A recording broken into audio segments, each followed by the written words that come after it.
Hello everyone, this is Vijaya Vandita from Sri Venkateshwara College of Engineering. Today we'll be discussing about traditional water harvesting system in India. Let's see the introduction. India has a very long history of managing water wisely. Even before modern technologies came into existence, ancient India's designed different types of water systems depending upon the local climate, geography, and the needs to the people. So we get to know that India from the ancient time itself were developing different types of water systems depending upon the climate, geography and their needs. They were built using local materials and they were perfectly suited to deal with floods, droughts, and everyday water requirements. Even today, we can see remains of stepwells, tanks, Jordans. So, these are some of the traditional water systems. They have been still present in order to let us know the intelligence and sustainability of ancient practices. Next, let's see the important traditional system. First is the stepwell, next is the tanks, next is the kundis and jordans, next is the bamboo drip irrigation, next is the sambo system, next is the khadans. Let's see each one of them in detail. These are the important traditional water harvesting systems. These were followed in the ancient times. First is the stepwell. Stepwells, also known as boreholes, are deep wells with steps going down the water. They were mainly built in the dry regions of Rajasthan, Gujarat, and Delhi. People could walk down the step, fetch water, even if the water levels dropped during summers.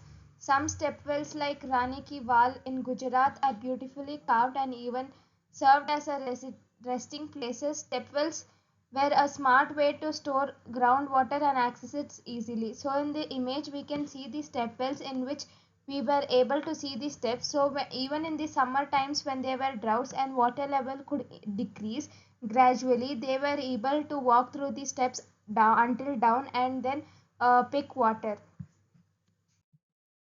Next is the tanks. Tanks or ears are large man-made ponds manually found in Tamil Nadu and Karnataka. They were designed to capture and store rainwater during monsoon for the use throughout the year. The tanks helped in irrigation, drinking water supply, and even recharging groundwater. Villages often had a system of connected tanks where overflow of from one tank would fill the next. These tanks supported agriculture and helped maintain their local balance. So we can see in this image, we can see an example of a tank.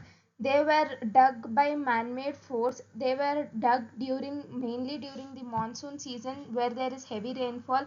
They were dug so that the rainwater could fill into the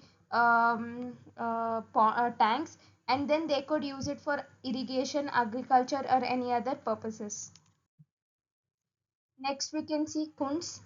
Jordans are very small earthen dams used in Rajasthan to collect and store rainwater.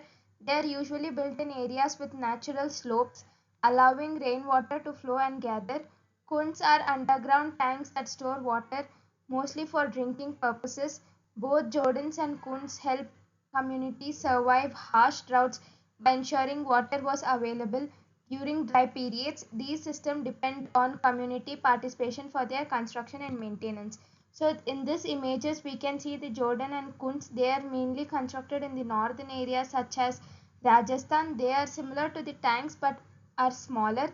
They are not as large as tanks. They were constructed to store water from the rainfall, which would help them in summer season. They were used for drinking purposes and many other purposes. Next is the bamboo drip irrigation. Bamboo drip irrigation is a unique method used in hilly areas of Meghalaya. It uses hollow bamboo pipes to support water from streams to fill using gravity. The bamboo network carefully controls the water flow, allowing only drops to reach the plants, preventing wastage. It is a brilliant example of an eco-friendly, sustainable irrigation technique that makes use of locally available natural resources. So bamboo drip irrigation means Bamboo sticks were usually carved in order to store water, allowing only drops to reach the plant. So where they were very intelligent, so they allowed only few drops and necessary drops of water to enter into the soil and then useful for irrigation. Next is the Zambo system. The Zabo system participated in Nagalaya is a traditional method where water is harvested from forested hill slopes. The water is collected and stored in ponds or tanks and later used for irrigating fields and watering cattle. This system combines forestry, agriculture, and animal husbandry in a way that conserves soil and water, showing deep understanding of the environment by indigenous communities.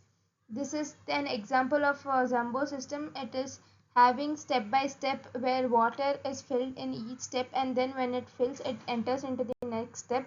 It is easy for bringing out the water and is a main source of storage of water. The last is the Khadans. Khadans are an ancient water harvesting system developed in the arid regions of Rajasthan. A khadan is a long earthen embedment built across a slope of farmland. When it rains, water is trapped behind the embankment and allows the slopey seep into the soil. This raises the moisture levels of the soil, making it fertile enough for crops. Khadans efficiently use rainwater in desert areas where water is extremely scarce. This is an flow diagram or the process how water is stored using Khadan. We can see rocky upland, from there surface runoff, and then that is the Khadan where the surface area is a bit lower and Khadan bund is constructed in order to stop the flow of water. So this acts as a storage structure. This is the example of Khadans. So now we have seen different type of water, ancient water, that is traditional water harvesting systems in India. Thanks for watching this video. Thank you.